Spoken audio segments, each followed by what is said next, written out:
Happy holidays, everybody. Happy holidays, Nicholas. Welcome to an episode of Good Luck Hi-Fi Board Games.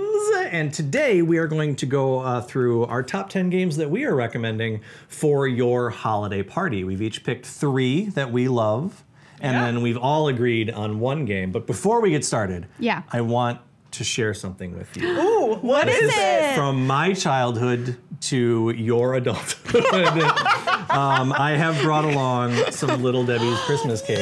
Yes! We celebrated Christmas, and we had these every year, and I want to share them with you now. Wow. Thank you. You're welcome. Thank you for Happy holidays. Even if you don't celebrate Christmas, you. you can still eat these Christmas cakes. I absolutely will. And we're going to eat them while we talk about games. But I'm so excited to talk about these games because I'm visiting my dad's side of the family this holiday season, and we played games growing up, like my dad and my stepmom and I. But we played all of the games that you think of like growing up when there wasn't like the plethora of games that we have available now. All bad games. And we played a lot of Monopoly. We played a lot of Dominoes, which there are versions of Dominoes that are actually a lot of fun to play. Yeah. We played Yahtzee, which is like one of my dad's, every time. My dad's always like, let's play Yahtzee. And I'm like, why? Twister? Did you play Twister? No. Okay. So I'm so excited to bring them these games. Yeah. My stepmom and I play tons of Gin Rummy. Oh. And so I'm super excited to be like, hey, here's like a bunch of new games for us to try out. Yes. And let's be clear. There are games, if you love Yahtzee, Monopoly, Trouble, games with deck of cards like Pinochle or Euchre. Cribbage. Play those games. Absolutely. Play the games you love. Okay, if you're don't looking play for Yahtzee, new though. games, new and exciting stuff to bring to the table that are different enough from stuff that you already play, or maybe similar to games that you already play that you're looking to kind of expand people's horizons, here are our offerings. This tree is great. Yeah. These are... Sorry, I was going to just say these are guaranteed to make your holidays less awkward Nope. than Cards Against Humanity. I mean, yes, then Cards Against Humanity. Yes. For sure. Absolutely. Which Maria. my brother tried to get us to play over Thanksgiving. No. No. We're Don't like, do that. no. And here's the thing, too. These games are all going to be great for people who are not massive hardcore gamers. These are good for anybody just sitting around a table and ready to play. Yes. What is So, your first game? My first game that I'm going to choose is Azul. I love this game. It was on a lot of top 10 lists last year, the year it came out, and it remains on the top of mine for maybe ever. I don't know. Nothing can unseat it yet. It's gorgeous. The components are all very, very nice. It scales really well. You can play it with just one other person where it's kind of really cutthroat, or you can play it with up to 6. And the gameplay changes throughout this. It's a tile-based laying, like kind of abstract game. It's beautiful to look at. I don't know what the best strategy is. You can try any number of them from one play to the next, and it remains interesting. Very easy to learn. Yep. And I'm going to add Reef onto this, which is a game by the same creators, and it's equally as beautiful to play, but it plays completely differently from faster, Azul. I think. It is a little bit faster than Azul too, and I think both games really good options. My favorite is Azul, but Reef is another good choice if you want something new. Great. My first choice is Codenames. It is a classic, not like a classic, timeless, but I think it's timeless. I think it became an instant classic. I think as soon as it came out and people started playing it, they're like, oh, we will always play this game. Different enough, there are a massive amount of word tiles in the box. There are lots of different versions of this. There's Codenames Harry Potter, there's Codenames Disney, Codenames Marvel, Codenames pieces of wood. So just like, in your life. cedar. It's only just different kinds of wood. They're just different trees. That I would play that for sure. Bamboo. So my keyword is tree. Ooh. Oh that's not a good clue. Why would you I'm give gonna that pick clue? the assassin. So game for 2 teams of any number of players, so you can have a ton of people on each team and still have a great time with it. I will give the caveat: please do not play Codenames. What's the After Dark? Do not play Codenames After Dark.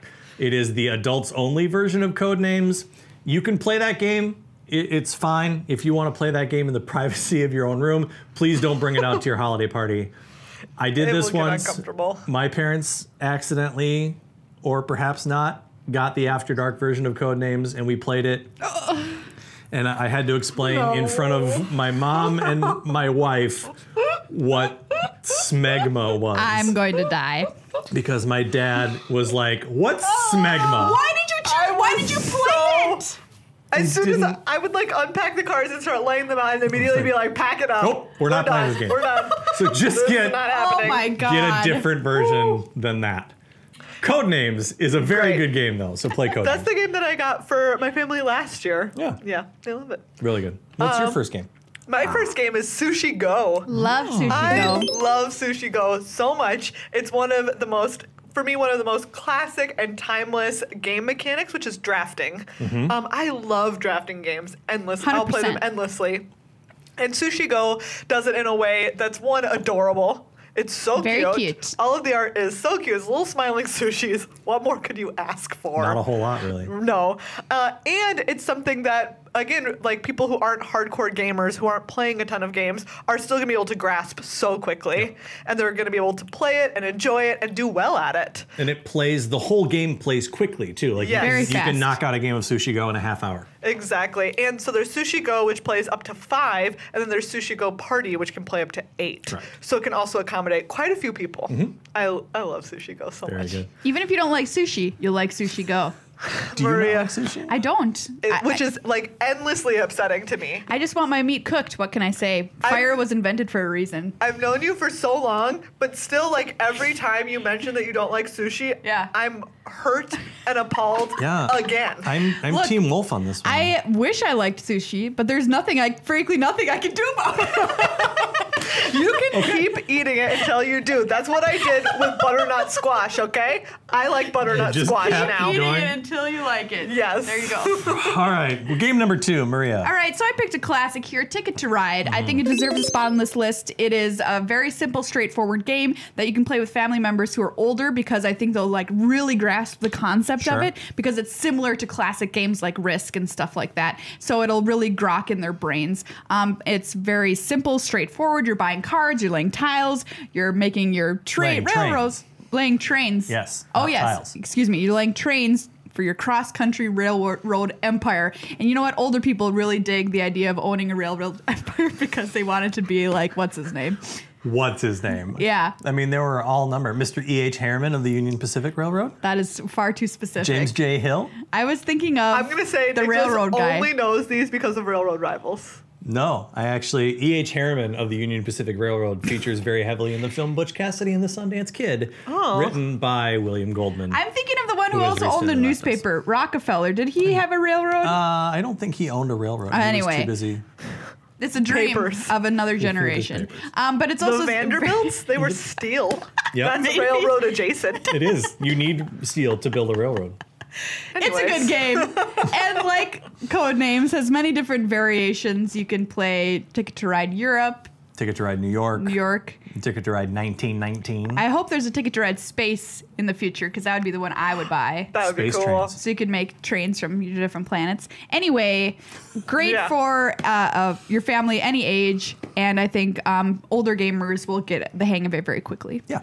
My second game is Decrypto from ILO Games. It's also a word game.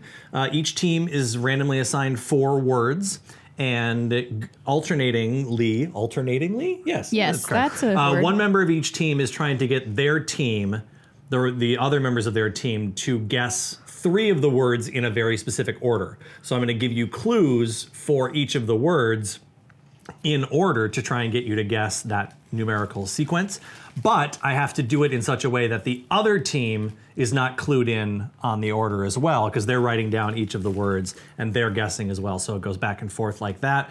Plays very quickly. A lot of like word association, really kind of mind-bendy, very creative. You get to try and come up with as many different synonyms or clues for words. It's great. I love it. I am a huge fan of this game. I love word games. It might be like my favorite kind of type of game because I'm not a math person. And lots of games, you know, in one way or another involve math or spatial reasoning. And I'm not super good at those things, but I love words. And so both of these games came very easily to me and were super fun. So even if people are not like, you know, like you said, creative, if you're more like a right brain situation as a left brain family, consider one of these 2 games. I think Codenames or Decrypto. Yeah. My next one is Cockroach Poker. Yeah. I love Cockroach Poker. It's a game with basically no real game strategy. Zero We're strategy. gonna say, should we call it an experience? No, it's still a game. It's a game Because you get to make a choice. Okay. Like, choices are made. It's all about bluffing. Yeah. It is a 100% bluffing game. Some might say lying, but go on. Yes, bluffing is the classy man's lying. So you just have I you want that have on a sampler. you have a handful of cards that have eight different creepy critters on them, and Yes. you're just passing them to different people, trying to convince them that either it is the card that you say it is, or that you are lying to them. And it's so much fun. I love this game. It is a game. Yes, I love very competitive, challenging board games, but I love Cockroach Poker. Mm-hmm. It's so much fun if you just want to Very silly. It's so silly. I laugh the entire time I'm playing a game of it. I will say Cockroach Poker is definitely going to be dependent on your group.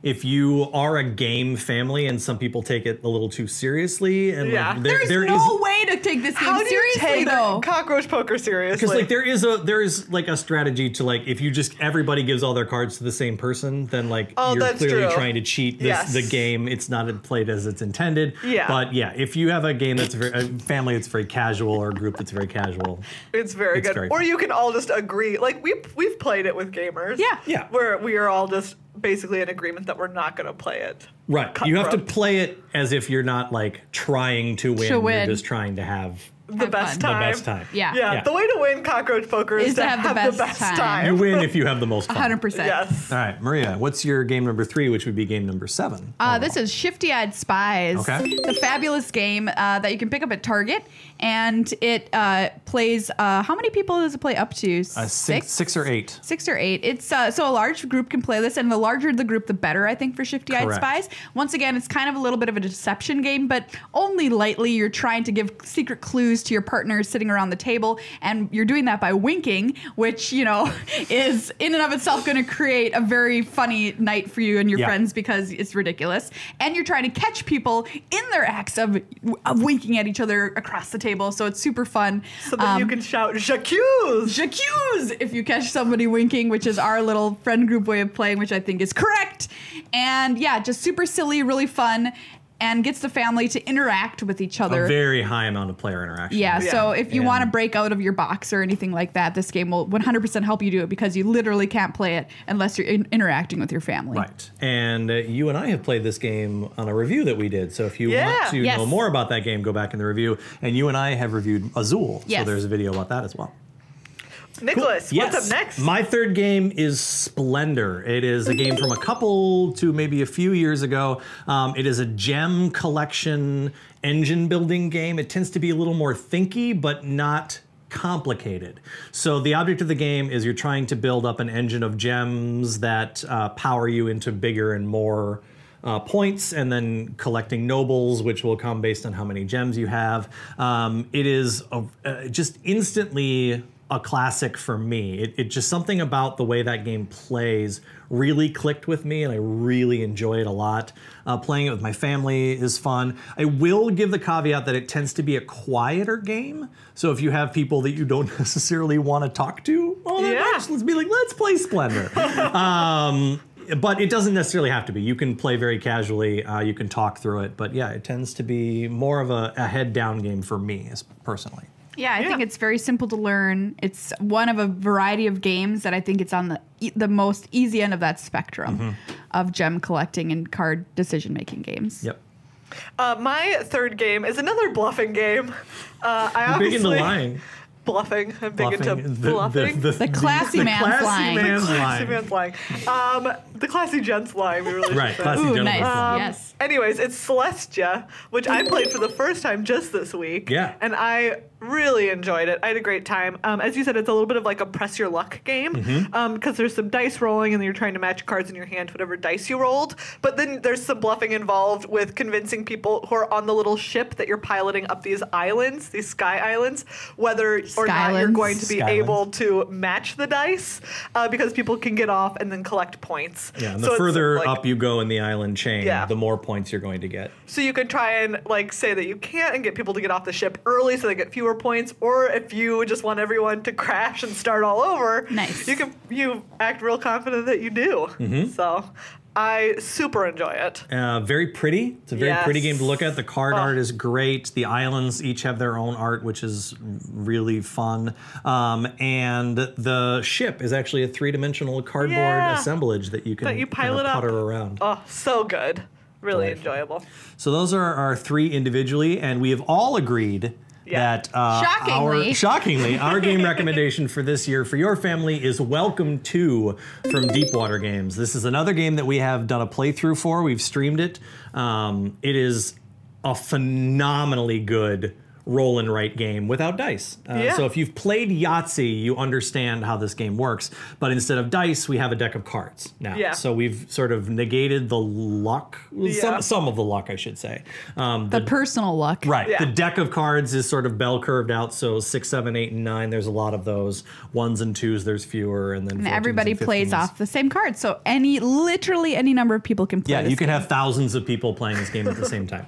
as long as they can yeah. see the cards. Yes. It's a lot of fun, and I think like so indicative that we're recommending it still, seeing as we've been playing this game a lot over the last couple yeah. of months. Yeah. We're like 2 months into a lot of play of this game, and we still love it. Which sometimes you can get a little bit tired if you're playing a game that I often. don't get tired of this game. No, never. This week when we were at board game night, We were 3 to 4 hours, 3.5 Yeah, we're hours like- into a game night. And Yeah. we were like, should we go home? Let's play Welcome. let's play around and welcome to. So we did. Yes, and it was great. Well worth Every the time to is see. different. Yeah. It's great every time. Yeah, I love it. Yeah, so the idea behind that game is that you are numbering houses on 3 different streets. You have to number them not necessarily strictly in numerical order, but the houses on the right have to be higher numbered than the ones on the left. Yeah. And you're also filling in pools and getting parks and doing all kinds of bonus points. So it's Yeah. a little bit of point salad, but really, really fun. It's great. So that is it. Those are our recommendations for board games for your holiday party. Yes. And happy holidays, you two. Happy holidays Happy for holidays. this little bit of leftover tree.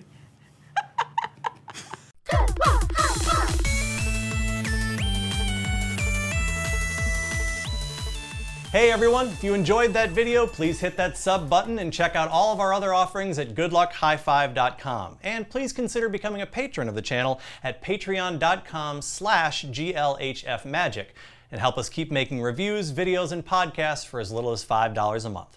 We're also always looking for new games to review, so if you make games or you know a company who does and wants to have their game reviewed on Good Luck High Five, please reach out to us at glhf@goodluck5.com and we'd be happy to take a look. You can follow me, Captain N the Game Master, on Twitter and Instagram at CaptainNGM, and follow the channel at GLHF Magic. Remember, please shop at your local game store whenever possible. Until next time, I'm Nicholas, and good luck, high five.